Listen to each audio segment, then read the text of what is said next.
Everybody say celebrated. Celebrating every single kid. Is anybody in this room from a different country, born in a different country? Raise your hand. The mission for me is celebrating differences. So we had kids from Cuba, Brazil, or Italy, or even here, in South Carolina. So making sure every single kid feels loved and celebrated is always my goal.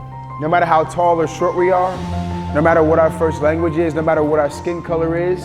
I had a mom that read to me at night as a kid, and now that I'm a children's book author, I see how many kids aren't read to at night. So me coming in here to the school today, reading to the kids and them interacting and having some fun, it's a dream come true for me. This is my very first book that I ever wrote. And I wrote it because Mr. Chris kind of has a sad story. She was a big impact on my life, obviously, and I miss her every day. I got 3 kids now, and I wish that they'd get to meet her, but I'm just trying to continue the legacy through the life that I live. I thought my story was just too sad for me to go to speak to 3rd and 4th and 5th graders. And then my sister said, maybe you can write a children's book. And so I said, that's exactly what I'm gonna do. If I hadn't, lost my mom, I'd probably just be chasing the dream of baseball still. Who has a dream like that? Who has the dream just like that? Well, this mission of unity and going around in schools and teaching love, it all stemmed from losing my mom at the church tragedy.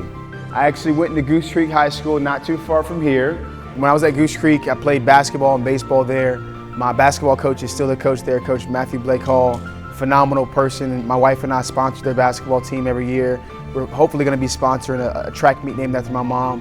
And so I want to stay in the community, man. Berkeley County School District has done a lot for me, and Goose Creek in particular has done a lot for me in building me up as a man. So I definitely want to give back.